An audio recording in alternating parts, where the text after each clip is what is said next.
Je suppose que parmi vous, il y a une attention suffisante au langage pour qu'on puisse se mettre d'accord, par exemple, sur ceci. Quand on parle d'une langue, par exemple le français en Belgique, il y a deux manières importantes de l'aborder. Soit vous travaillez sur des faits, par exemple, quel mot est attesté à l'écrit, quel mot est attesté à l'oral, quelles sont les attestations anciennes de ce mot, ça ce sont des faits, c'est une perception objective, avec des guillemets bien sûr, de cette réalité. Et puis il y a aussi une manière de voir les choses qui est plus subjective. Par exemple, la langue qui est la mienne, est-ce qu'elle est correcte? Est-ce que quand je la compare à un modèle qui vient d'ailleurs, le français de Paris par exemple, est-ce que je suis légitime ou pas? Ça, ce sont des visions subjectives de la langue. Ce sera le deuxième point de mon exposé. Le troisième, quand on parle de belgicisme, pour une partie d'entre vous, c'est indissociable d'une notion qui est chasse au belgicisme. Et donc, comme tout chasseur, je me suis demandé si la chasse était ouverte ou si elle était fermée. Ce sera le troisième point de mon exposé. Commençons, si vous voulez bien, par des aspects objectifs ou en tout cas objectivables. Ce français en Belgique, c'est important, je crois que je le dise d'entrée de jeu, c'est une variété de français et non pas une langue belge. D'accord ? C'est une variété de français qui, au fond, est très proche, par exemple, des français régionaux que vous avez en France ou ailleurs.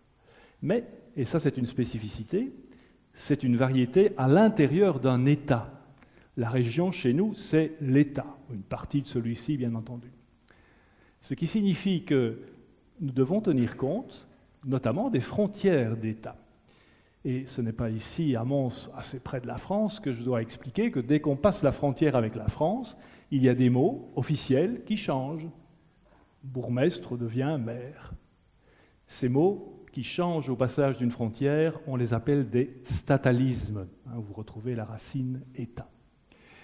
Et chez nous, en Belgique, on doit souligner le fait que cette variété de français, elle est en contact avec pas mal de langues, à la fois des langues romanes et des langues germaniques. D'accord ? Alors, bien sûr, cette variété, elle a des spécificités. Et ces spécificités, vous en rendrez compte dans mon exposé, mais ça doit correspondre à votre expérience, ce sont surtout des spécificités de lexique, donc de vocabulaire, ou des spécificités de prononciation. D'accord ? Tout ce qui est syntaxe, morphologie, donc grammaire pour faire simple, est beaucoup moins touché par la variation d'ordre géographique. Et ça, c'est partout. C'est dans toute la francophonie. La francophonie, dans sa variation géographique, c'est surtout une affaire de lexique et de prononciation. D'accord ? Si vous souhaitez, après, je peux expliquer pourquoi, mais si je dois tout expliquer maintenant, je pense qu'on est là à déguster son verre à minuit. D'accord ?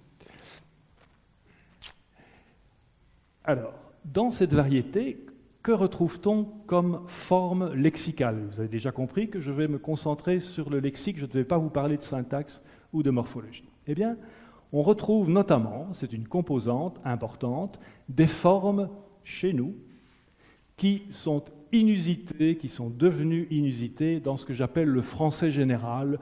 C'est une forme d'appellation qui est aussi le français de référence, bref, celui que vous trouvez dans les dictionnaires. Quand vous voyez des formes comme celle-ci, sans courir, en déant, à l'entame, méritoirement, ce sont donc des belgicismes qui, autrefois, étaient connus en France, mais qui ont disparu de l'usage français, alors que chez nous, et parfois ailleurs en francophonie, chez nous, ils sont toujours bien vivants. Alors, disparus de l'usage, disons, général, à des dates tout à fait différentes. Par exemple, un mot comme « ondéant » a disparu des dictionnaires de l'usage général pratiquement depuis le Moyen-Âge.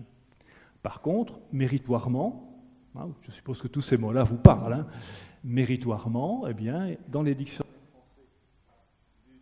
du XIXe siècle, tout va bien, on trouve des attestations. Donc au XIXe siècle, ce mot était encore connu en France. D'accord ? Rhétoricien, thé, etc. Une deuxième composante importante, ce sont les emprunts aux langues en contact.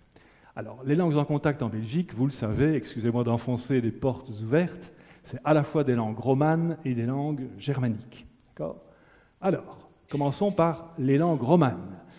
Je sais que nous sommes ici en Picardie, mais je suppose qu'il y a certains de ces mots empruntés au wallon et qui font partie des belgicismes aujourd'hui, qui vous parlent quelque peu. Je pense par exemple qu'un mot comme Spirou doit être un mot qui vous parle. Il est à la fois wallon, mais on le retrouve aussi en picard, grâce à une célèbre maison d'édition. D'accord ? Par contre, ça m'étonnerait que la plupart d'entre vous connaissent le mot gougouille, qui est plutôt d'origine liégeoise. D'accord ? Baraki, pas de souci. Riquette, un peu, beaucoup, pas passionnément. Hein ? D'accord. Bleffé. Alors, donc dans la partie ouest de la Wallonie, c'est Bleffé, et dans la partie est de la Wallonie, c'est Gletté. Voilà. Cougnol. Dans l'autre partie de la Wallonie, c'est admirable. Alors, Ducasse, vous l'avez et vous le gardez, hein, d'accord ? Sketté. Alors, sketté, ça vient de chez vous, mais grâce à une entreprise qui nous permet d'apprécier la literie et les matelas, grâce à cette entreprise, donc, on connaît le mot sketté maintenant dans toute la Wallonie. Et ce qui est intéressant, c'est que ce mot, au point de départ, signifie casser, hein, briser, hein, sketter les prix. Mes étudiants à Louvain-la-Neuve, ils skettent des pintes. D'accord ? Bon. Et Tafiard, okay, dans l'autre de la Wallonie, c'est Tchaffier. Oui, Tchaffier, c'est une variante assez proche quand même de chez vous, ça. C'est Tchaffette, surtout. Tchaffette. Voilà. Alors, passons rapidement aux astrats germaniques.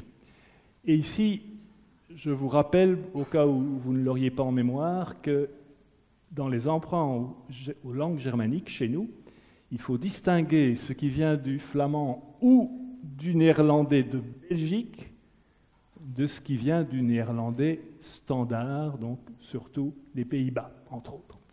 Et remarquez que ces emprunts au flamand ou au néerlandais de Belgique se diffusent de deux manières différentes, soit à Bruxelles, et à partir de Bruxelles dans le reste de la Wallonie, hein, des formes comme avoir un boentje pour quelqu'un, je suppose que ça vous parle, oui, broebelé, oui, un stummelings, oui, d'accord. Mais figurez-vous qu'il y a aussi des emprunts, notamment au néerlandais, qui viennent via les parlers wallons. C'est très curieux, à date plus ancienne, bien entendu. Par exemple, ruse, ici, donc avoir des ruses, donc avoir des difficultés, etc., c'est en fait par le wallon qu'il nous vient, alors que son origine, c'est ruse en flamand. Spité, éclaboussé, d'accord, vient par le wallon, vient du flamand néerlandais de Belgique, spetten. D'accord ?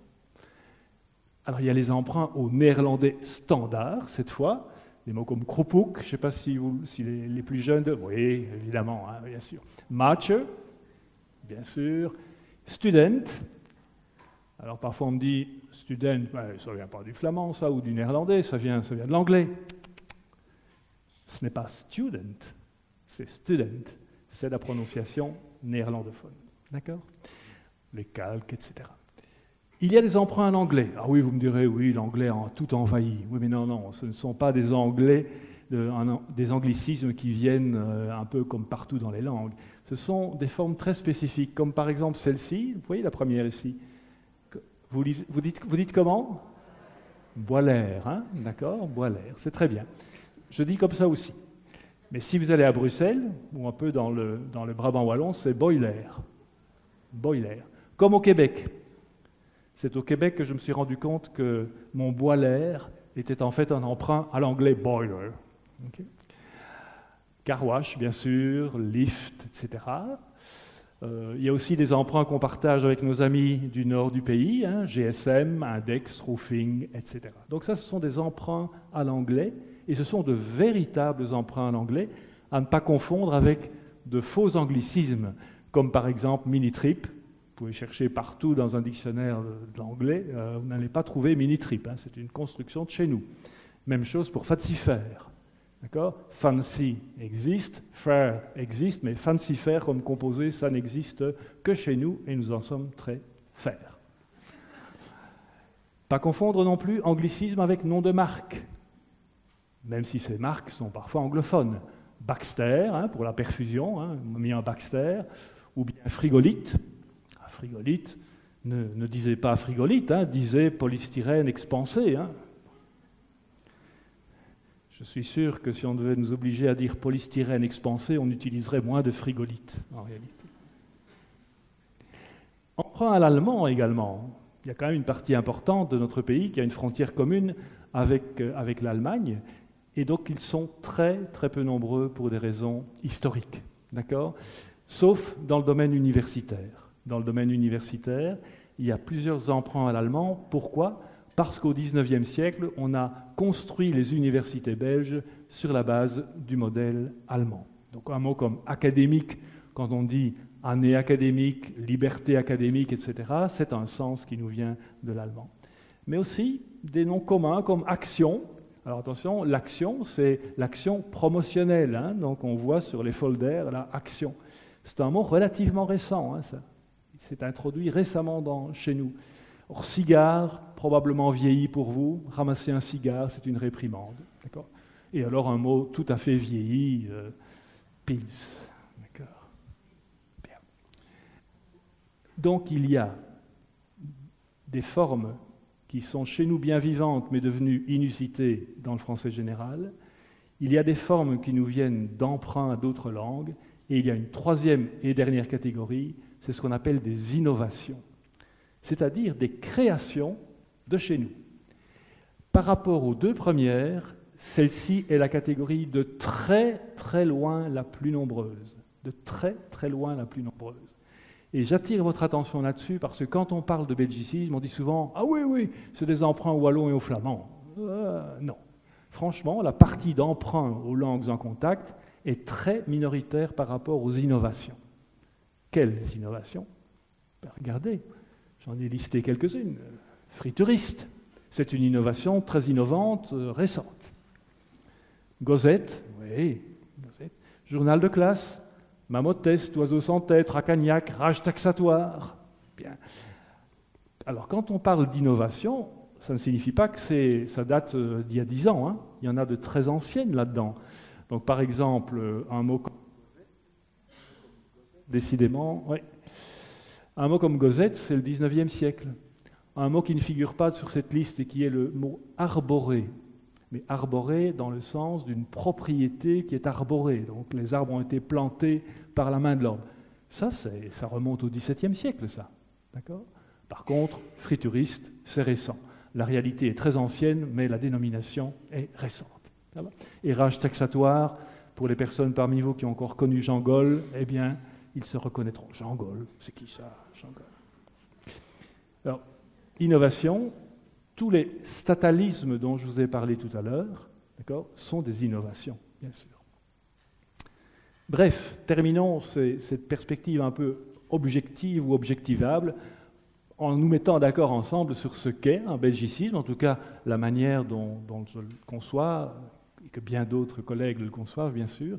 Donc, un belgicisme, ça peut être une forme, donc un mot, ça peut être une locution, d'accord, tirer son plan, ça peut être un sens auditoire, sens du local qui nous réunit, d'accord, ça peut être une construction, une expression, d'accord, ça peut être tout ça, ça peut être une prononciation aussi, ça peut être un trait syntaxique, qui est observé en Belgique francophone, donc à la fois en Wallonie et à Bruxelles.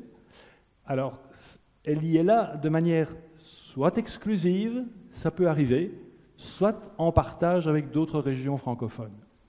Il est évident qu'un mot comme brol, ou anstummelings, ça, il n'y a que chez nous qu'on le trouve dans le français. D'accord ? On ne va pas le retrouver en Suisse ou au Québec. Par contre, quand on parle du temps froid, etc., un peu humide, il fait cru. Il fait cru. Ça, c'est un mot qu'on trouve en Suisse, au Québec, en Louisiane, donc à pas mal d'endroits. Pourquoi est-ce que j'appelle ce mot cru belgicisme ? Tout simplement parce que je n'ai pas d'autre mot pour le dire. Et au Québec, ce sera appelé québécisme. Et en Suisse, ce sera appelé helvétisme. D'accord ? Donc, il n'y a pas l'exclusivité, mais ça fait partie de cette variété de langues. D'accord ? On est d'accord ? Ouais. Je ne vous demande pas d'être d'accord avec la formule, mais on voit globalement comment on avance. Passons un peu à une vision plus subjective alors des choses. Je vais vous parler ici d'une évolution très importante qui s'est produite dans les toutes dernières années. Le point de départ était une stigmatisation de la variation géographique. Et ça, ce point de départ, il est séculaire. Je vais vous le montrer.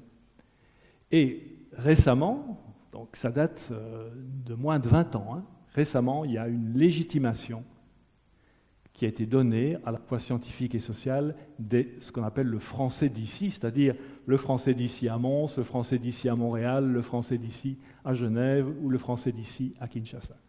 Et c'est cette évolution que je vais essayer de commenter maintenant. Au point de départ, il y a donc une tradition séculaire de stigmatisation de la variation géographique. J'ai pris ici un exemple, il y en a des milliers d'autres, et M. Béret pourrait certainement, mieux que moi d'ailleurs, en parler, puisqu'il a travaillé sur ce sujet-là. Vous avez ici un livre qui s'appelle « L'omnibus du langage ». L'omnibus du langage. Peu importe ce que c'est, quand je dis peu importe ce que c'est, je veux dire, on ne va pas s'étaler sur la longue tradition des omnibus, mais c'est un recueil donc, de locutions vicieuses, de tours à corriger, de barbarisme, etc. C'est un inventaire de formes qu'il faut corriger pour parler correctement le français. Je simplifie beaucoup. Alors, ces omnibus-là, vous les avez en France, il y en a des dizaines, et vous les avez aussi en Belgique. Ça existe également, ça a existé en Belgique. Et ce qui m'intéresse là-dedans, c'est ce qui est mis en exergue de ce livre. Donc, ce livre, publié donc ici en 1839. Et en exergue, vous avez la citation de Boileau, Art poétique, 17e. Cette contagion, on parle ici d'une contagion linguistique, cette contagion infectant les provinces du clerc et du bourgeois passe jusque aux princes. Donc on voit très clairement s'installer une relation entre la capitale, qui est évidemment Paris, et la province, et ce qui vient de la province gagne par contagion des gens notamment de la cour. Et il faut donc se prémunir contre cela. Donc ce qui est expliqué dans cet omnibus, c'est qu'au fond, vous avez à partir de la périphérie un mouvement qui risque de contaminer le centre, alors que la seule légitimité, c'est celle du centre. D'accord ? Ce mouvement des omnibus, on le trouve évidemment chez nous, et bien avant les omnibus. Et là, je remercie M. Béret d'avoir attiré mon attention sur ce livre. Par exemple, celui-ci, le Chifflet, d'accord ? 1659. Alors, ce n'est pas un livre qui est consacré à des tours vicieux, etc. C'est une grammaire, d'accord ? Mais à la fin, il y a quelques formes, un inventaire de quelques formes pour lesquelles on demande une correction. Mais ça reste anecdotique. Par contre, le point de départ de la tradition de chasse au belgicisme, c'est ceci. Antoine Poyart, 1806. Alors, qui est cet Antoine Poyart ? C'est un citoyen français qui enseigne le français en Belgique à l'Athénée d'Anvers. C'était donc avant le majorat de Bart de Wever. 1806, vous connaissez votre histoire. Quel est le statut de la Belgique à ce moment-là ? Elle fait partie de la France, de la République française. Et donc le but de Poyart, c'est de corriger le langage de ses concitoyens belges pour l'amener, ce langage, à ressembler le plus possible au bon français. On ne sait pas trop ce que Poyart appelle le bon français, mais en tout cas, c'est un français plutôt hexagonal. D'accord ? Au fond, il suit la logique d'intégration des départements de chez nous dans la République française par la langue. C'est un argument qui est bien connu. Et voyez-vous tout le programme qui est proposé ici. Une fois que la Belgique a conquis son indépendance, l'argument selon lequel le français que l'on observe en Belgique doit être corrigé pour mieux correspondre au français de France, cet argument tombe, en partie en tout cas. Et effectivement, figurez-vous qu'il s'est trouvé des gens très rares pour dire, à partir de notre indépendance, qu'au fond, nous devrions avoir une langue belge. comme il est écrit là. C'est un texte très très intéressant. Malheureusement, je n'ai pas réussi à identifier l'auteur de 1866, mais clairement, il dit, voilà, il nous faudrait une langue belge. Ne rêvons pas ou ne cauchemardons pas, la langue belge en question, c'est juste un français qui n'a pas les défauts du français de France. Bien.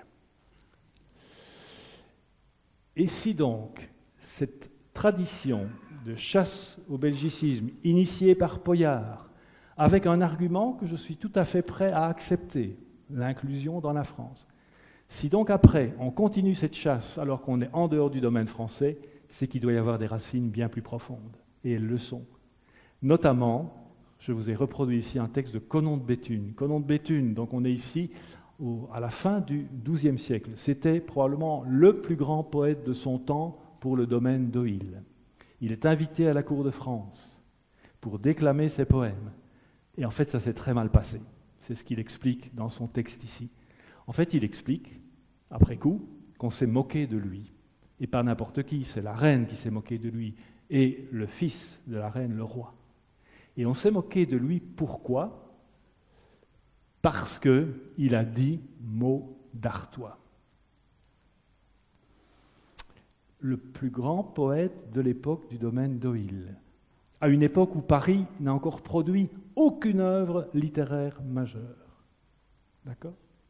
Eh bien, déjà à ce moment, celui qui est une référence dans le domaine sent bien qu'il y a une légitimité qui lui échappe parce qu'il dit des mots d'Artois. Et il ajoute, car je ne suis pas nourri à Pontoise, donc je n'ai pas été nourri, je n'ai pas été élevé à Pontoise, qui est près de Paris, donc il s'en excuse presque, il dit, moi je ne suis pas de Paris, donc les mots de ma région. Il en est conscient.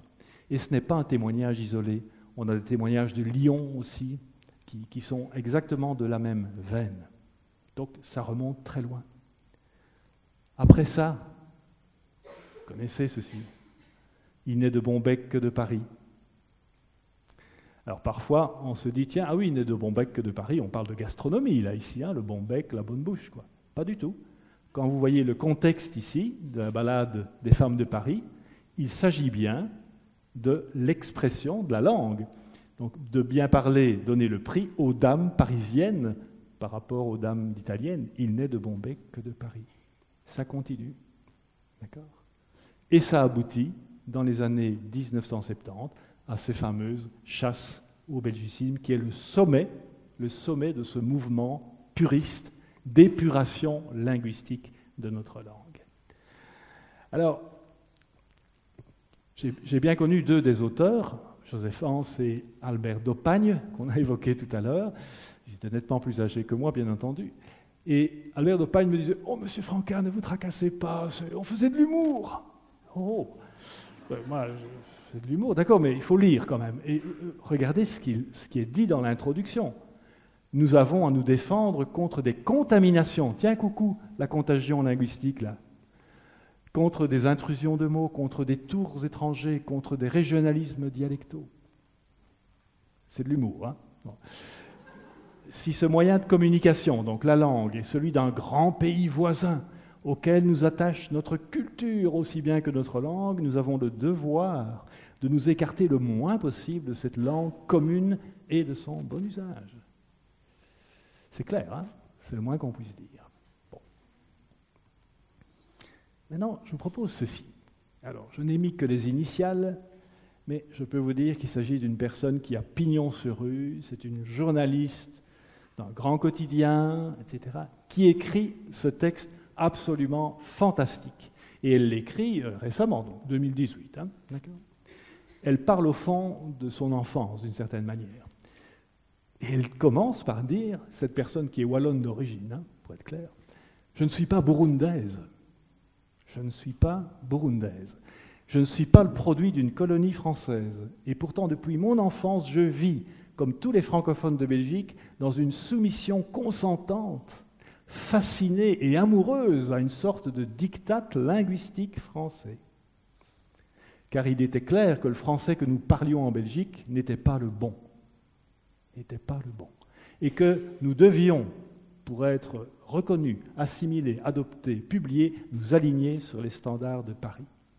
En 10 lignes, tout est dit. Tout est dit.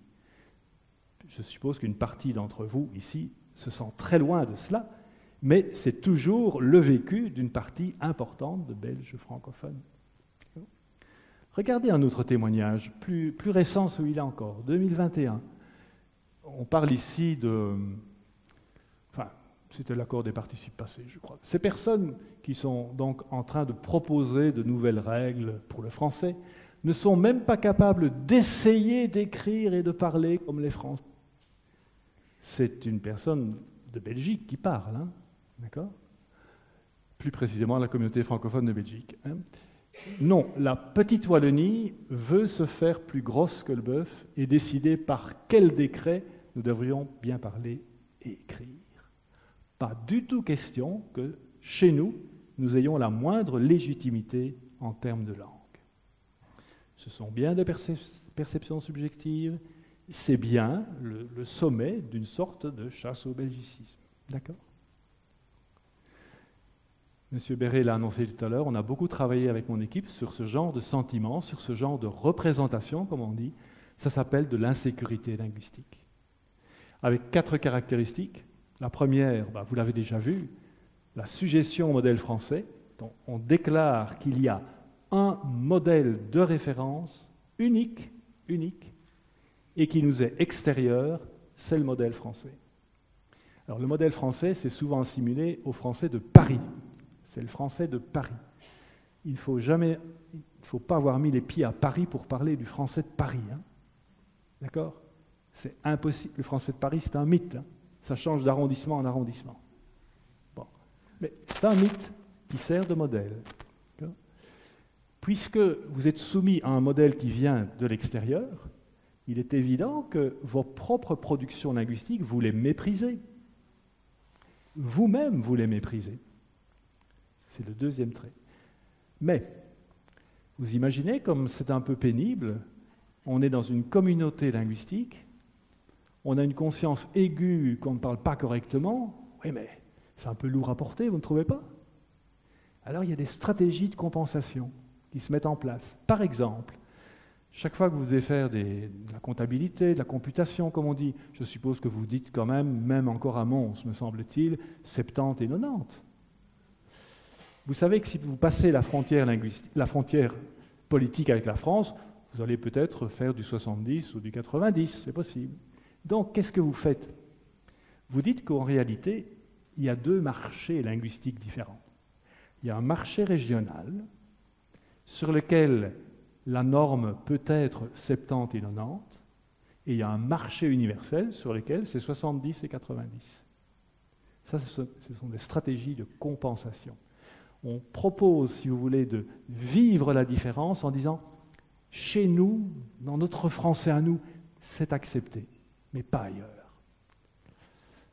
Ce n'est toujours pas de la légitimité reconnue, bien sûr. Et le 4e trait, je n'en parlerai pas maintenant. Et puis est venu ceci. Tiens, nous retrouvons d'Oppagne, puisqu'on l'a évoqué tout à l'heure, voilà à quoi il ressemblait.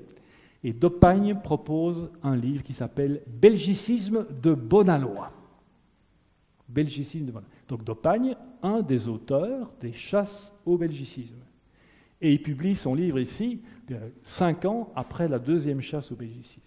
Alors, ça vaut vraiment la peine que je vous explique ce qu'est un belgicisme de Bonalois.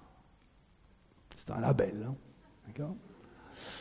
Alors, il faut 3 conditions pour obtenir le label.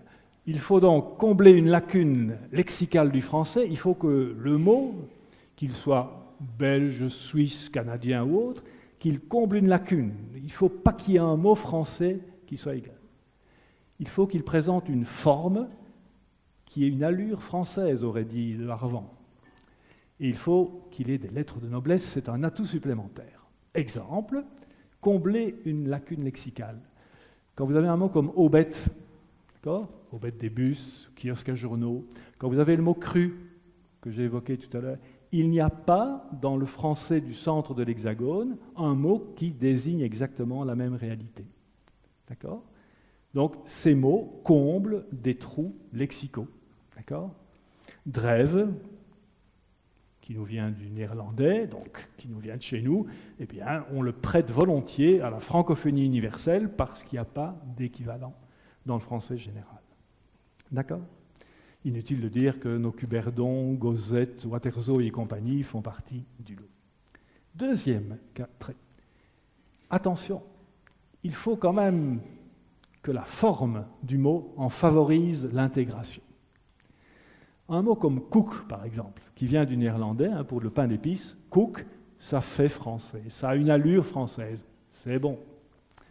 Un chantoir qui nous vient du wallon, c'est un cours d'eau qui, à un moment donné, plonge dans le sol, si vous voulez. C'est très roman, c'est très français, tout va bien. Maquet, le fromage blanc, je ne sais pas si vous le dites ici, oui, du fromage blanc type caillebotte, ça fait français, c'est bon. Par contre, en Stummelings ou Zineke, Baraki, non, absolument pas. D'accord ?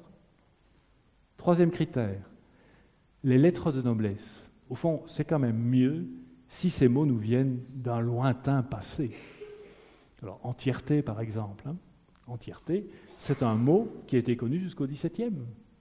70-90, c'est un mot très ancien aussi. Taiseux, Guillaume le taiseux, Guillaume le taciturne. Voilà. Avec ces trois critères, vous êtes un belgicisme de bon aloi, et donc ceux-là, il n'est plus du tout question de les épurer. Pourquoi Albert d'Opagne ouvre cette porte alors que quelques années auparavant, il saquait tous ces belgicismes? Alors, tout d'abord, Albert d'Opagne est lui-même, bien sûr, situé dans un mouvement très ancien qui reconnaissait qu'on ne pouvait pas purement et simplement jeter tout ce qui était belge à la poubelle. Même Poyart, que j'ai évoqué, même Poyart lui-même disait, oui, il y a quand même des mots comme... Et alors, il citait des mots comme escarbille ou comme bradé, qui aujourd'hui ne sont même plus marqués régionalement, d'accord, mais qui étaient très connus chez nous. D'accord. Donc, c'est un mouvement très ancien. d'Opagne est aussi un moment où, on l'a aussi évoqué tout à l'heure, il y a tout un mouvement en Belgique de tradition grammaticale qui est finalement assez tolérante pour le lexique. Quand vous regardez les chroniques de Maurice Grevis ou d'André Gauss, par exemple, question de lexique, ils sont plutôt tolérants, pas du tout en question de syntaxe. D'accord ? Donc, d'Opagne est l'héritier d'un mouvement, bien entendu. Mais il y a plus. Regardez ce qu'il écrit dans sa préface. Des belgicismes de bonne aloi. Que se passe-t-il donc? Le vent aurait-il tourné? Ben oui, c'est la vraie question. La critique nous a mis en garde. Nos braves gens ne vont-ils pas croire que tout ce qu'ils disent est mal? Ils n'oseront plus parler. Vous allez les réduire au silence. Dès lors, il convenait de les rassurer. Non, chers amis, tout n'est pas mauvais dans le français de Belgique. C'est très, très paternaliste, c'est très d'Opagne, mais ce que dit d'Opagne ici, c'est on est très conscient, enfin je suis conscient, dit-il, que nous avons créé de l'insécurité linguistique. Et je rappelle, pour ceux qui connaissent cette question, c'est plus facile, le summum de l'insécurité linguistique, c'est de se taire. C'est de se taire. D'accord ? Je pourrais donner des exemples si vous aviez des questions à ce sujet. Voilà. Évolution, donc, qui est entamée notamment avec ces belgicismes de bonne aloi, évolution qui va maintenant vers une forme de légitimation. Et pour y arriver, eh bien, on a d'abord mis au point des méthodes de description qu'on appelle ici la méthode différentielle, et je vous dis ça en deux mots, c'est très simple. Au fond, le principe a été à un moment donné, dans les années 2000, de dire nous allons faire une série de dictionnaires où se retrouveront les formes belges, québécoises, suisses, africaines, etc., qui ne sont pas repris dans les dictionnaires de référence. D'accord ? Donc quand on dit différentiel, c'est différent par rapport au français de référence. Et ça a donné, ça a été vraiment une sorte de décennie dorée pour la lexicographie différentielle, à la fois des ouvrages comme le dictionnaire suisse roman, le français québécois, les français de France. Vous savez que ceci, c'est le premier livre où il était question de français régional de France. Parce qu'avant, c'est une réalité qui était occultée en France. Du français régional, quoi, non. Puis aussi le dictionnaire des belgicismes. Vous allez me dire, et l'Afrique dans tout ça? L'Afrique, évidemment, n'a pas beaucoup de moyens et l'éducation est difficile.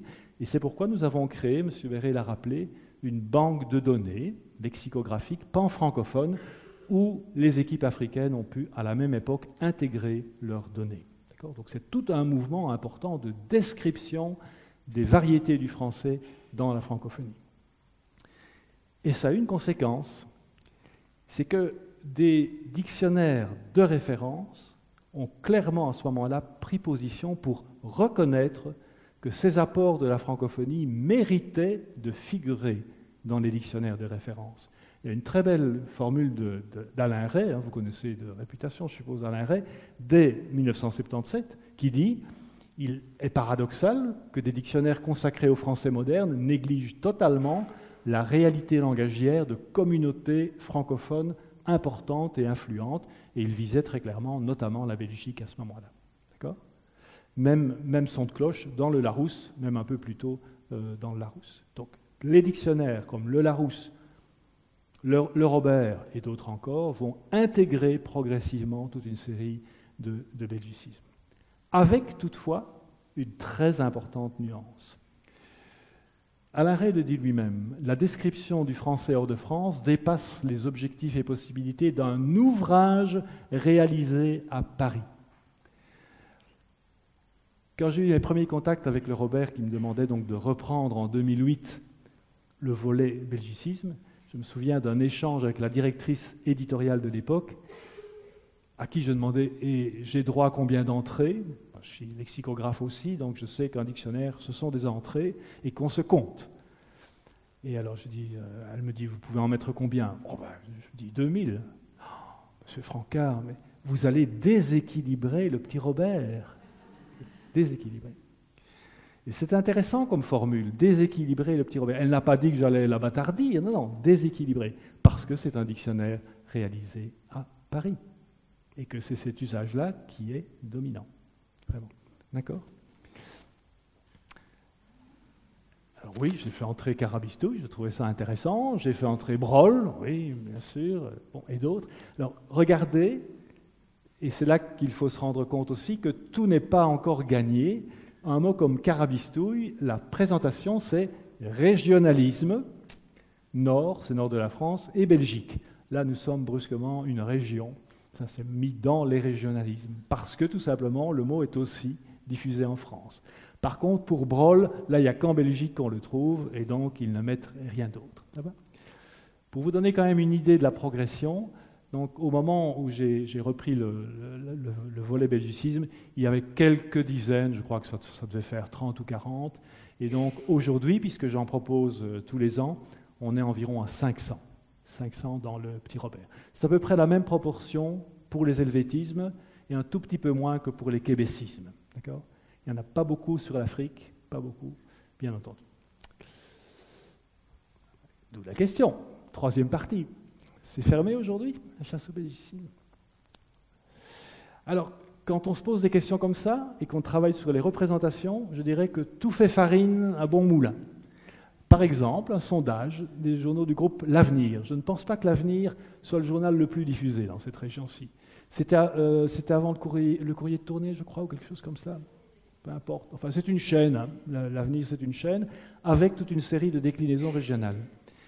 Et donc, en 2014, suite justement à une publication dans les dictionnaires, ils avaient posé la question, de nouveaux belgicismes entrent dans les dictionnaires, quelle est votre réaction ?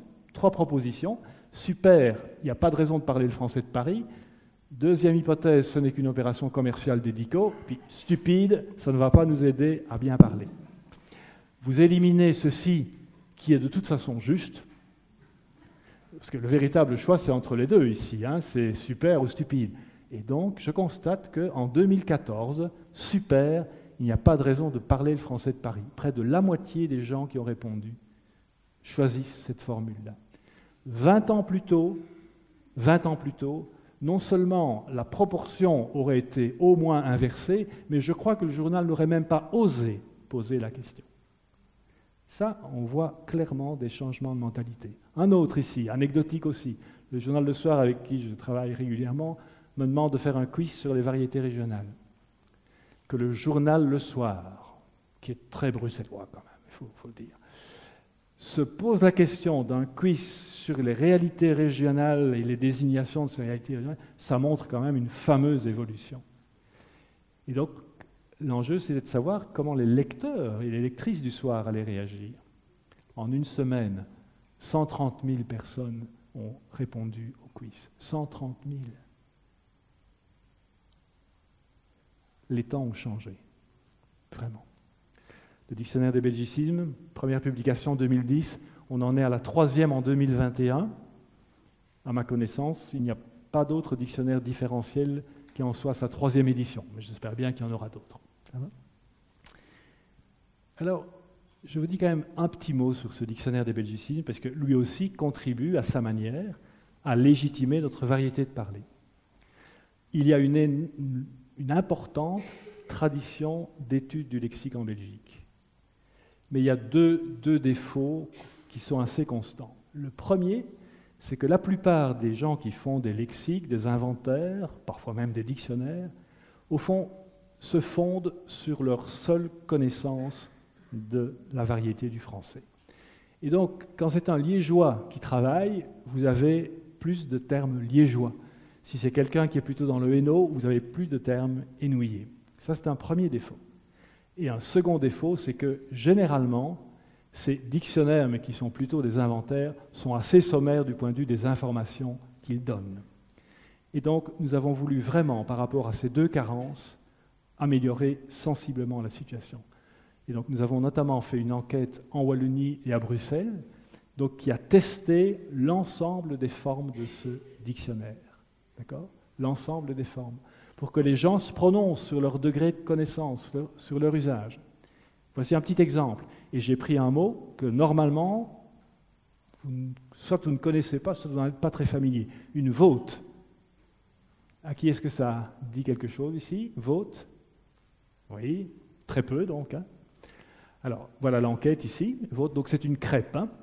Une vote, c'est une crêpe. Comment dites-vous crêpe ici ? Bien. Bien. Nobody's perfect. Regardez les résultats de l'enquête. Crêpe, vote, qui est un mot wallon, hein, d'accord ? Très belle étymologie. Bruxelles, reconnaissance 0, usage 0. Brabant, un tout petit peu plus. Hainaut, c'est chez vous. D'accord ? Par contre, Namur, 81-43. Liège, 76-41. Luxembourg, 78-67. On voit clairement la diffusion de ce mot grâce à ça. D'accord ? Si je prends un mot comme Dickeneck, vous connaissez Dickeneck ? Vous le connaissez depuis le film, exactement, parce que Dickeneck, auparavant, était très peu connu en Wallonie, sauf les personnes qui ont des contacts avec Bruxelles, évidemment. Mais ce n'était pas du tout dans notre vocabulaire. Maintenant, c'est presque aussi courant que Baraki. D'accord ?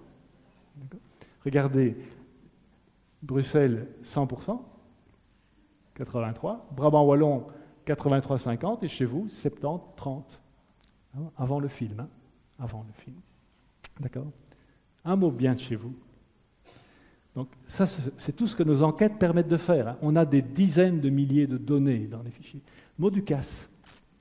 Donc, on a interrogé les gens sur leur emploi effectif du mot. Qui emploie Ducasse pour la fête et pas kermesse ? Regardez, c'est évidemment votre zone. Hein. Et plus on s'écarte de chez vous, moins l'usage est net. Par contre, si on regarde la connaissance, là vous voyez que c'est beaucoup plus répandu. Tout simplement parce que les médias ont répandu la Ducasse de Mons, la Ducasse d'Ath, etc., etc. Et ce mot, tout à fait picard, hein, au point de départ, est en train de se dérégionaliser pour atteindre toute la Belgique francophone. Et donc concurrencer kermesse. Je vous ai dit aussi que parmi les inventaires et les lexiques déjà publiés, les informations sont un peu, parfois trop courtes. Regardez un article, je prends Carabistouille, voilà ce qu'on trouve dans le dictionnaire des belgicismes. Tout y est, c'est un article de dictionnaire comme le Petit Robert. Alors, vous allez me dire Carabistouille, tiens, pourquoi est-ce que vous donnez la prononciation ? Oui, carabistouille, je pense que n'importe qui va trouver la prononciation. Mais si je mets en Stummelings devant un interlocuteur français, vous pensez qu'il va saisir? Pas sûr, hein? Donc il faut donner la prononciation. D'accord? Il faut donner des définitions, etc., etc. Donc on essaye de donner un maximum de données qui permettent aussi, par exemple, après avoir défini le mot, il y a deux sens principaux, de faire les équivalents en français de référence. Donc, une carabistouille, c'est une baliverne, un bobard, une faribole, etc., etc. Plus alors, l'étymologie du mot. Donc, les articles du dictionnaire des belgicismes sont de cette forme-là. Vous comprenez bien que quand vous avez alors un dictionnaire comme ça dans les mains, ça devient très difficile de dire que ça n'est pas légitime, hein, globalement. Pour le dire de manière un peu plus raffinée, peut-être plus scientifique, une variété qui est documentée avec autant de précision, que ce soit des précisions linguistiques, des précisions sociolinguistiques ou géographiques, cette variété-là existe bel et bien et elle mérite qu'on s'y intéresse. Voilà. Je vais quand même vous montrer Berdouille. Hein. Berdouille, voilà. Alors, Berdouille, je vais vous décevoir, mais franchement, à part les provinces du Hainaut, surtout, un peu le Brabant wallon et un peu Namur, c'est très peu connu ailleurs. Et voilà, ça suffit, d'après nos statistiques, en termes de reconnaissance et en termes d'emploi. Emprunt au Picard, wallon, Berdouille, bien sûr. On souligne aussi, chaque fois que c'est possible, les parallèles entre une forme enregistrée en Belgique et d'autres régions de France. Regardez le sens de déjeuner, déjeuner pour le premier repas de la journée, d'accord? Un déjeuner qui n'est pas petit, d'accord? Quand on voit le nombre de zones francophones dans lesquelles ce déjeuner est la norme, c'est la norme, on se dit qu'effectivement, le petit Robert n'est pas un reflet de l'usage statistique du français. Ce n'est pas un reflet d'usage statistique, d'accord? Les rapprochements avec d'autres langues sont aussi présentés là-dedans. Alors, là encore, pour ceux que ça intéresse, puisque parmi vous, il y a des gens qui sont versés dans toutes ces questions de langue, il y a des cas assez faciles à trancher dans la question quelle est la langue source, quelle est la langue cible. D'accord? Quand vous avez par exemple Vogelpich, pas de problème, c'est très clairement un emprunt au flamand ou au néerlandais de Belgique, puisque le néerlandais standard a la forme d'arts. En sens inverse, merci, plafonné, en néerlandais de Belgique, vous avez la forme plafonneren. Et j'explique en général que nous sommes en Belgique des gens tout à fait courageux qui, quand on demande à venir plafonner, ne se contentent pas du plafond, mais des murs alentours. Et ce qui est intéressant, c'est que donc, en Flandre, on a repris plafonneren, qui est un calque, bien sûr, mais avec le même sens qu'en Belgique francophone, et pas le sens français du mot. D'accord ? Alors il y a des cas où c'est beaucoup, beaucoup plus compliqué. Sous toit, par exemple, je ne sais pas si vous connaissez l'expression, ceux qui ont déjà construit une maison la connaissent sans doute. On dit qu'une maison est sous toit, ça veut dire que le toit est dessus et qu'elle est donc à l'abri des intempéries. J'ai longtemps cru que c'était tout à fait roman. Il n'y avait pas d'article, donc pas de déterminant, un peu comme en ancien français parfois. Et puis alors, un jour, je l'ai vu que c'était observé en Suisse romande, où là c'est un calque de l'allemand. Eh bien, quand une forme ou une expression est observée en Suisse romande, en Alsace, au Québec, et chez nous, vous pouvez être sûr qu'il y a une origine germanique là derrière. D'accord ? Jouer avec les pieds de quelqu'un, autre expression, hein, jouer avec les pieds de quelqu'un qui est bien de chez nous, d'accord ? Eh bien, vous avez la même expression en français de Belgique, met iemands voeten spelen, et je suis incapable de vous dire qui l'a emprunté à qui, parce que je n'ai pas d'attestation historique là-dessus. Ça va ? Voilà le skater. D'accord. J'ai envie de répondre oui, enfin, j'aurais répondu très volontiers oui, Il y a un petit mais. Alors, rassurez-vous, c'est la fin. Alors, un petit clin d'œil et un petit mais. Vous voyez ce poisson dans son bocal, là, oui. Qu'est-ce que ça peut vouloir dire? Vous connaissez ça, hein? Baraki Kermesse. Vous avez certainement vu sur les réseaux sociaux passer cette liste de belgicismes. D'accord? On en fait même des tasses, des mugs, des t-shirts, enfin ici c'est belge une fois, mais des t-shirts, avec le commentaire suivant: rendons hommage à notre plat pays, un look à la fois simple et tendance qui annonce votre belgitude. Oui, d'accord? Qu'est-ce qui me gêne un peu là-dedans? Je suis premier à en rire, hein, mais qu'est-ce qui me gêne un tout petit peu? C'est ceci. C'est une forme de folklorisation qu'on retrouve dans d'autres domaines. Donc, par exemple, ceci, c'est la liste des injures du capitaine Haddock. Donc, si je vous pose la question, est-ce que vous pensez que cette promotion des injures du capitaine Haddock fait mieux apprécier les textes d'Hergé, donc les aventures de Tintin? Je ne suis pas sûr. Et donc, en d'autres termes, je ne suis pas sûr non plus que la folklorisation des belgicismes, auquel on assiste aujourd'hui, soit le meilleur service à rendre aux Français en Belgique. Pour les raisons suivantes. La première, c'est que la folklorisation des belgicismes, ça cantonne les belgicismes au seul registre populaire. D'accord? Et c'est vrai qu'il y a des belgicismes populaires, ça, on est bien d'accord avec ça. Si je vous donne par exemple Ziveret ou Berdelais ou Guindaillé, on est bien dans un registre populaire. Mais vous avez vu d'autres exemples où le registre était bien plus élevé, littéraire, administratif, comme Axise, Andéan, Minerval, flamantisation, noblion, rétroacte. Qu'est-ce que ça a de populaire? Rien du tout. Donc, ça cantonne les belgicismes dans un registre populaire, alors que la variété du français en Belgique couvre l'ensemble des registres. Ça réduit les belgicismes et les wallonismes, les belgicismes au flamandisme et au wallonisme. Parce que tous ces mots qui sont des belgicismes folklorisés viennent du wallon, du picard ou du flamand. D'accord? Bien sûr que Brol et Clet et Zouans et Baraki et Sketé, oui, ça vient de cela. Mais j'ai insisté là-dessus tout à l'heure. La toute grande majorité des belgicismes ne doit rien aux langues en contact. D'accord? Grand Place, Minimex, rattachisme. Et enfin, je pense fondamentalement que cette folklorisation, elle oblitère le statut du français en Belgique, c'est-à-dire une variété de langues qui est géographiquement identifiable, qui est pratiquée dans une communauté linguistique, et donc qui réunit cette communauté linguistique, et qui est vraiment dotée d'une légitimité linguistique.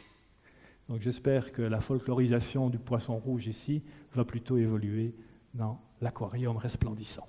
Je vous remercie pour votre attention.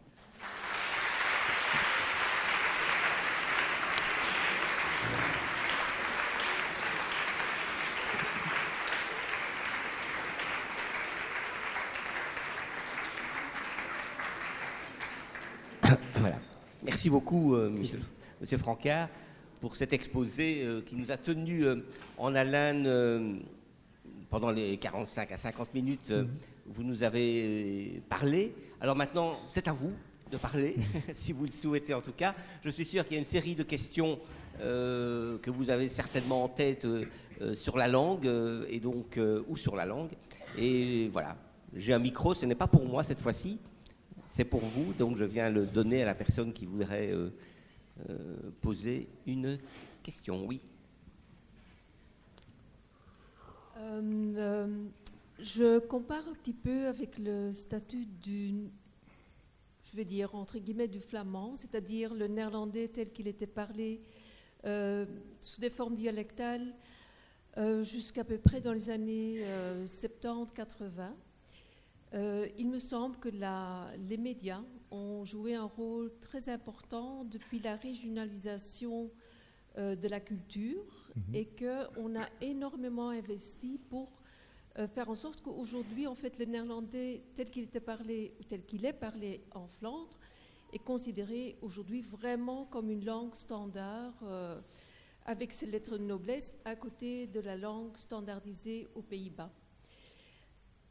la question que je me pose, est-ce que les médias en Wallonie pourraient jouer ce rôle où je vois que ce rôle est en partie joué par les artistes, hein, donc qui ont du succès en France.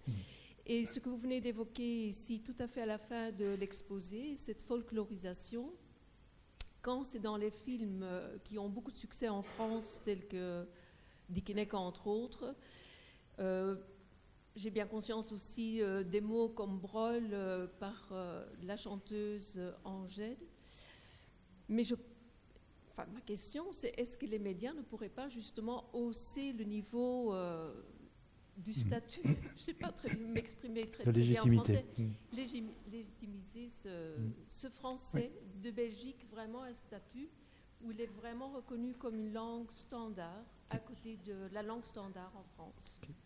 Oui, donc il est tout à fait exact qu'à un moment donné, on s'est retrouvé de chaque côté de la frontière linguistique devant une situation presque en miroir, c'est-à-dire nos relations avec le grand voisin français étaient un peu de même nature que les relations de nos compatriotes flamands avec les Pays-Bas à côté, avec donc le même degré, le même déficit de légitimité, etc. Et effectivement, l'évolution récente, via les médias, est celle que vous décrivez ici, c'est-à-dire qu'il y a un rapatriement de la norme, c'est comme ça qu'on a, un rapatriement de la norme vers la Flandre aujourd'hui. Alors, c'est tout à fait juste, comme vous le dites, que les médias, dont la VRT par exemple, ont joué un rôle capital là-dedans, et c'est lié évidemment à un dessein politique. C'est lié à une appréhension de la Flandre avec des canons, et dans ces canons-là, il n'y a pas que de l'histoire, il y a aussi des productions culturelles, il y a des productions linguistiques. Et je crois que si les médias belges en général sont beaucoup plus frileux que leurs correspondants flamands sur ces questions-là, c'est parce qu'il n'y a pas en Wallonie et dans la communauté Wallonie-Bruxelles, la fédération Wallonie-Bruxelles, il n'y a pas ce souci qu'ont les Flamands de constituer, eux parlent parfois de nation, je dirais simplement chez nous, de constituer une communauté linguistique cohérente. Il est clair qu'en Wallonie, il y a un déficit identitaire qui est tout à fait net par rapport à ce qui se passe en Flandre aujourd'hui. Et c'est pour ça que c'est tellement important, ces questions de langue. Les questions de langue, ce n'est pas ni des questions de folklore, ni des amusements pour des pensionnés en mal de je ne sais quoi d'activité. La langue, c'est ce qui dit notre communauté. Et donc, à partir du moment où vous choisissez de dire cette communauté avec des mots qui ne sont pas les siens, ou que vous dites que certains mots de cette communauté ne devraient pas être, il est évident que vous sapez les bases d'une forme d'identité, donc de reconnaissance linguistique. Donc, il est très intéressant, en tout cas, de s'occuper de ce qui se passe en Flandre, mais aussi de ce qui se passe au Grand-Duché de Luxembourg, par exemple, de ce qui se passe aussi dans le Maghreb, avec la Mazigue, bref, toute une série de situations où la légitimité est en train, entre guillemets, de changer de camp. Merci.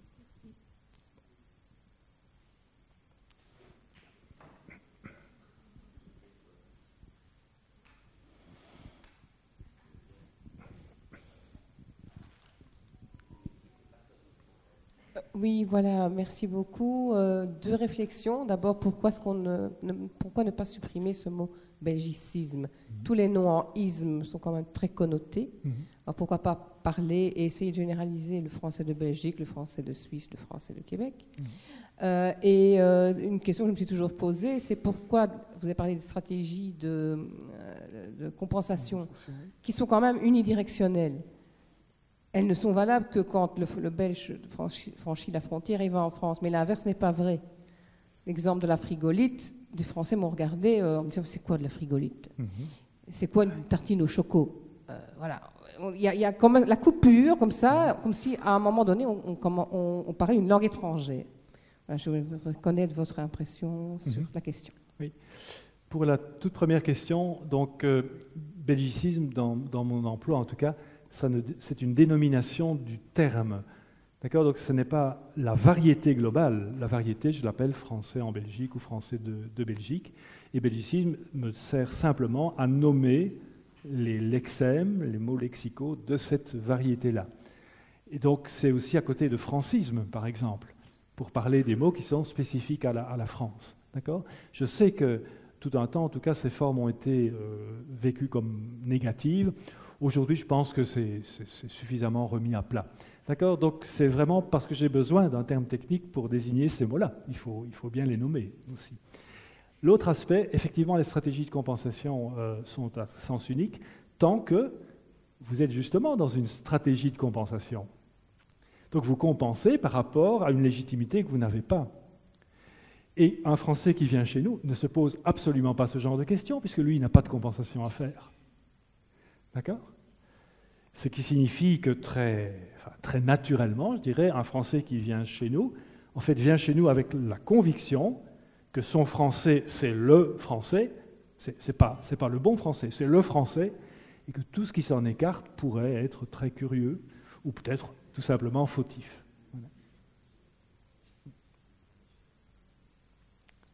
Alors, juste encore une chose, les Français, je suis le premier à dire, quelle horrible généralisation. Enfin, nous connaissons tous des Françaises ou des Français qui sont extrêmement ouverts sur ces questions, évidemment. Ne généralisons pas, hein, d'accord.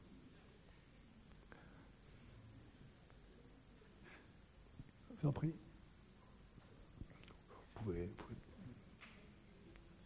parler sans micro. Oui, merci. J'avais une question, vous avez parlé un petit peu des accents. Oui. Et je me demande pourquoi en français on critique autant les accents, on les juge autant, alors que je fais de l'italien par exemple. Et en Italie, c'est une richesse magnifique et on est toujours content d'entendre l'accent de quelqu'un. Parce qu'on dit, ah bah t'es du sud ou t'es de là. Alors qu'en français, c'est vraiment critiqué.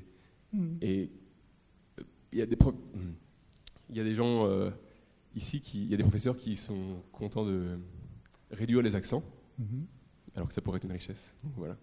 Oui. Pourquoi ? Vous évoquez les accents, mais on pourrait élargir à toute la variation linguistique en général. Et donc, ce qui se passe, c'est, vous citez le cas de l'Italie, mais on pourrait aussi parler du monde hispanophone ou bien du monde anglophone. En réalité, ce qui se passe, c'est le monde francophone qui est complètement isolé. C'est la seule ère linguistique dans laquelle la tradition de centralisation et de regroupement autour de Paris fait que tout ce qui n'est pas associable à ce Paris mythique ou à ce centre de la France est considéré comme provincial, mauvais en réalité. Donc c'est à cette histoire-là qu'il faut se référer. Et les Français eux-mêmes pratiquent ça régulièrement. Hein, quand ils ont eu à un moment donné Castex comme Premier ministre avec un accent plutôt des Pyrénées, il a été critiqué pour ça, bien entendu. Ça ne se passera pas dans le monde anglophone ou dans le monde hispanophone ou dans le monde italophone. Ça, on est bien d'accord. Mais que ce soit l'accent, que ce soit les mots, c'est la même chose. Et c'est pourquoi, finalement, l'éducation à faire dans le monde francophone, c'est d'accepter la variation linguistique. C'est de l'accepter. Pas comme quelque chose qui nous complique la vie, qui nous brûle les oreilles, mais quelque chose qui est au fond la meilleure chance pour l'avenir du français. Je me permets de glisser ça ici au passage. Je travaille beaucoup à l'échelle de ce qu'on appelle le marché mondial des langues. Le français n'est évidemment pas la langue majoritaire, c'est une langue minoritaire, comme elles le sont toutes vis-à-vis de l'anglais. Mais sur ce marché-là, le français, en fait, est aux prises avec l'allemand, avec l'espagnol, etc. Il faudra donc que nous évoluions, notamment dans tout ce qui concerne l'orthographe, etc., etc. Ça n'a rien de belge. Mais il faudra aussi que les francophones continuent d'être fiers de pratiquer leur langue. Pourquoi croyez-vous que le picard ou le wallon ont été abandonnés par les communautés linguistiques qu'ils parlaient? Parce que par rapport aux Français, on avait établi un rapport de honte, d'illégitimité. D'accord ? C'est la même chose.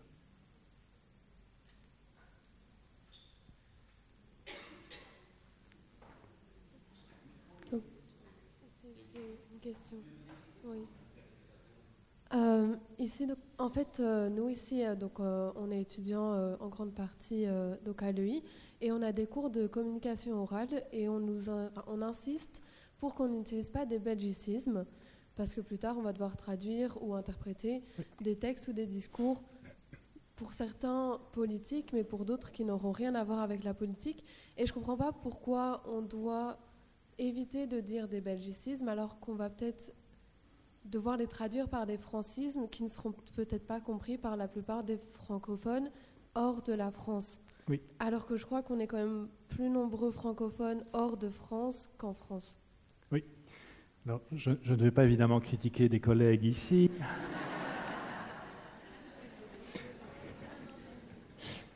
Mais donc, non seulement je vous donne raison, mais par ailleurs on sait évidemment qu'il y a des contraintes, notamment des contraintes en termes de travail, pouvoir un jour passer des examens, les réussir, etc., notamment dans le domaine de la traduction. Et là, je crois qu'il ne faut pas être angélique. Bon, effectivement, il vaut mieux adopter un français standard. Un peu comme quand on apprend le français comme langue étrangère, si vous voulez, on ne commence pas par parler de la variation. On parle d'abord d'un bloc commun à l'ensemble de la francophonie. La découverte de la variation viendra lorsque ces francophones qui ont appris le français seront immergés dans une communauté précise. Alors là, ils vont découvrir toute la variation. Mais les bases, il est normal qu'on les donne dans un français international. D'accord ? Alors je crois que ce qui est important, c'est que laisser les choses avancer, quoi. C'est un mouvement, d'accord, qui est bien naturel dans d'autres aires linguistiques, qui est beaucoup moins chez nous, mais voilà, il faut de temps en temps résister, comme vous le faites, et les choses avanceront et passeront également. Et votre idée qu'il existe des francismes, oui, c'est une bonne idée. Je crois que le jour où on considérera qu'un belgicisme vaut bien un francisme ou l'inverse, on aura effectivement déjà progressé. Ouais. Mais justement, pourquoi est-ce qu'on doit parler avec des francismes alors qu'il y en a peut-être beaucoup qui ne comprennent pas justement les francismes qu'on va devoir utiliser ? Ça, c'est aussi une des caractéristiques de l'ère francophone. Si vous comparez à l'ère, enfin je ne vais pas prendre l'ère anglophone puisque là c'est clair pour tout le monde, l'ère francophone est dominée par la France, à tout point de vue. Je ne vais pas aller jusqu'à dire que c'est démographiquement le cas, puisqu'on sait bien qu'il y a beaucoup plus de francophones maintenant non natifs que de francophones natifs. Mais la France pèse d'un poids considérable, symbolique, financier dans toutes les institutions internationales.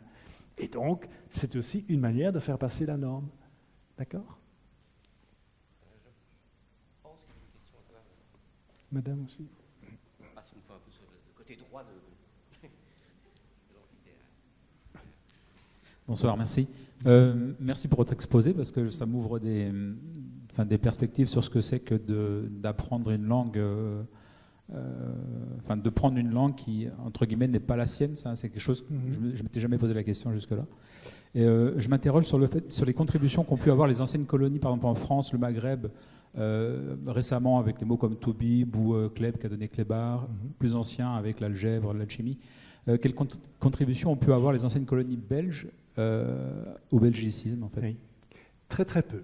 Donc, en tout cas, pas du tout à l'échelle de ce que vous évoquez comme phénomène, parce que ce qui s'est passé, historiquement, vous le savez sans doute mieux que moi, mais historiquement, il y a évidemment des populations entières qui sont reparties des colonies vers la France, d'accord, alimentant donc toute une série de créations de néologismes importantes.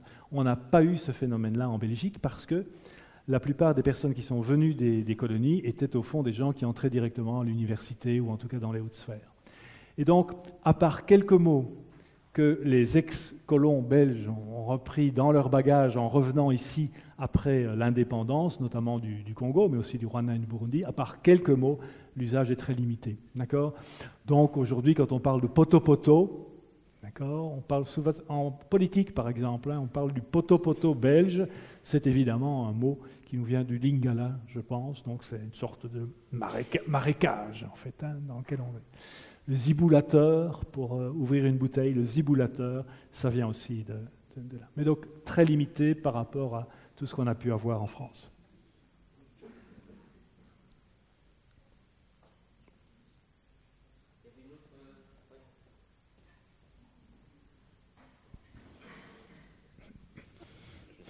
Je trotte.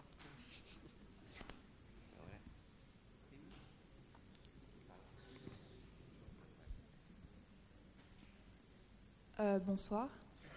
Ça aurait été pour savoir si c'était possible dans le futur, par exemple, de se détacher de l'Académie française pour pouvoir... Est-ce que c'est possible? De se détacher de l'Académie française pour pouvoir faire évoluer la langue plus facilement, etc., comme on peut le voir avec l'anglais, qui n'a pas d'académie, et même entre les différents patois, etc., réussissent toujours à se comprendre dans les grandes lignes, alors qu'en français, il y a plus de difficultés. Désolé, j'ai pas entendu la dernière phrase. Vous pouvez parler un peu plus haut? Oui, désolé. Comme en anglais, en fait, vu qu'ils n'ont pas d'académie, même entre les différents patois, etc., ils réussissent toujours à se comprendre dans les grandes lignes, alors qu'en français, c'est vraiment pas le cas dans la grande partie. Oui. Donc, je vais peut-être, ma réponse va peut-être vous surprendre. En fait, l'académie en matière de langue n'a qu'une influence symbolique. Donc elle joue un rôle de lobbying, si vous voulez. Mais institutionnellement, elle n'a aucun rôle à jouer, sauf à la marge dans certaines créations de néologismes, peu importe. Donc, se détacher de l'académie, ce n'est pas se détacher d'une sorte de mission que l'académie aurait de régenter la langue, c'est se détacher du pouvoir symbolique de l'académie française, donc. Donc la première question, c'est que les Français se détachent de l'Académie française, parce que nous, en Belgique, on n'est pas soumis à cette académie en question, mais nous subissons les effets, on est bien d'accord. Cela dit, je crois qu'il est clair de plus en plus aujourd'hui que l'Académie a cessé depuis longtemps d'être une référence en matière de langue. En fait, l'Académie a été référence en matière de langue jusqu'au XIXe siècle. Et puis alors, il y a eu des gens comme Littré, comme Larousse, qui sont venus à ce moment-là et qui ont produit des dictionnaires bien plus intéressants que celui de l'Académie. D'accord ? Et depuis lors, l'influence de l'Académie a chuté, sauf au plan du lobbying, exactement. D'accord ? Alors, vous dites, on peut le faire puisque les anglo-saxons le font, bien sûr, mais je voudrais vous donner un autre exemple. Dans le monde hispanophone, il y a une académie de langue, avec des linguistes, donc des professionnels de la langue à l'intérieur. Et cette académie pour l'espagnol a eu l'intelligence de ne pas prendre que des citoyens espagnols. On a été chercher des gens en Amérique latine. Ce qui fait que quand cette académie parle en son nom à propos de la langue espagnole, ce n'est pas uniquement des Castillans qui parlent, ce sont des régions entières du monde qui sont préoccupés de l'avenir de la langue. Donc ça, c'est légitime. Et donc, on est pas mal de gens à plaider pour que se crée une sorte d'institution francophone qui puisse jouer un rôle comme celui-là et régler des questions fondamentales comme la féminisation des noms de métiers et de professions, l'accord du participe passé, la simplification de l'orthographe, etc., etc.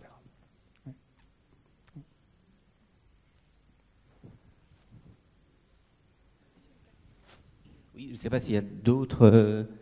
Là-bas, j'arrive. Top. Oui, nous avons une Académie royale de langue et littérature française de Belgique, d'ailleurs, dans laquelle nous avons un pourcentage, je ne sais pas, je ne le connais pas, 20% de collègues français. Nous avons des Français dans notre Académie, nous. Donc l'échange n'est pas... les stratégies de compensation ne sont pas sur le même plan. Bonsoir. Bonsoir, madame. Il y a peu, il y avait une émission, toute une série sur l'histoire de Flandre, Het Verhaal van Vlaanderen, qui était produite dans un flamand qui n'est pas vraiment le flamand tout à fait exact, mais qui était très apprécié en Flandre, justement, parce que c'est le flamand qui est parlé avec plaisir par tout le monde. Les francophones, j'ai entendu des critiques de journalistes disant c'est quand même dommage d'utiliser cette manière de parler. En Flandre, je crois que beaucoup de gens ont trouvé ça très sympathique.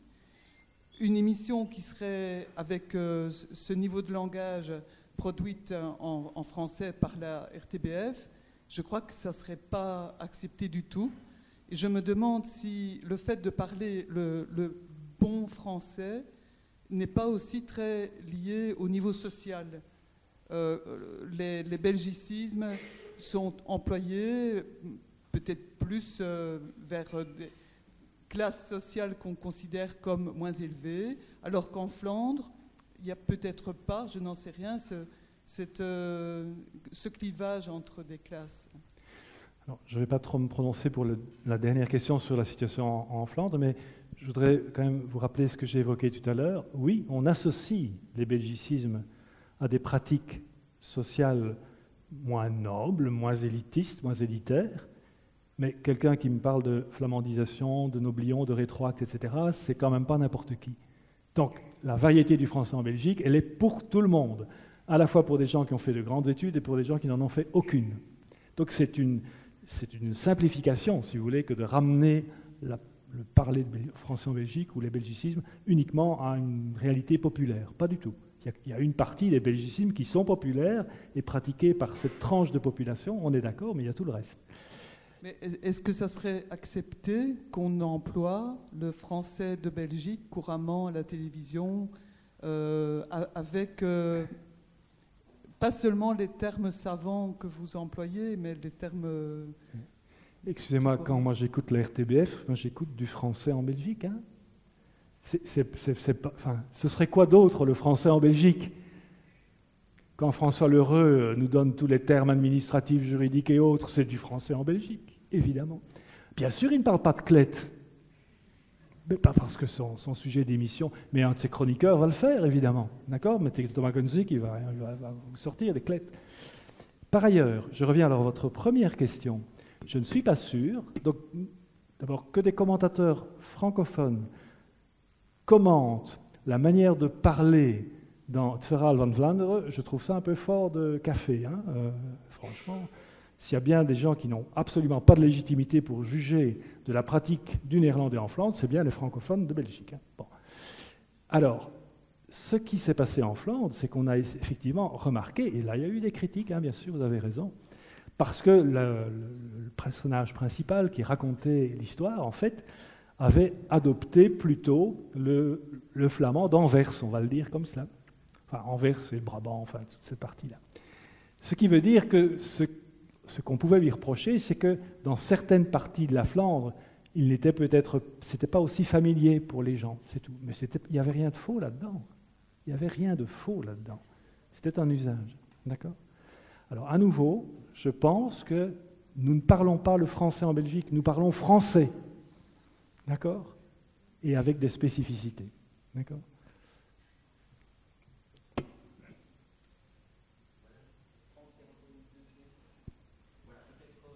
Tout à l'heure, vous avez évoqué ce modèle d'académie en Espagne et j'ai entendu dire qu'il y a beaucoup de gens qui plaident pour. D'où vient la résistance de créer une académie sous ce modèle-là, sur ce modèle-là? En francophonie? Oui. Mais la résistance, c'est un peu la réponse que je faisais à monsieur tout à l'heure, c'est que une partie importante des Français, pour ne pas trop simplifier, considèrent le français comme le patrimoine de la France. D'ailleurs, généralement en France, il y a les Français qui parlent français et les francophones, les autres, en dehors de France. Comme si les Français n'étaient pas francophones. Ça, ce sont des réactions qu'on a. Donc, l'Académie fait partie de tout un dispositif symbolique qui associe étroitement le français à la France en tant que telle. On a ajouté, rappelez-vous, il y a quelques années, on a ajouté dans la Constitution française le fait que le français était la langue des Français. Et tant pis pour les autres. Tant pis pour toutes les personnes, je me permets d'insister là-dessus, pour toutes les personnes qui aujourd'hui apprennent le français, donc ne sont pas des francophones natifs, et qui sont les plus nombreux aujourd'hui. C'est la même situation que pour l'anglais. Ce sont les deux seules langues où les locuteurs natifs sont minoritaires dans la pratique de la langue. Et donc, quand je vous parle d'orthographe et compagnie, il faut bien distinguer la majorité des gens et les francophones natifs, je pense. Merci. Voilà, je pense que nous pouvons remercier. Merci aussi. Merci à vous.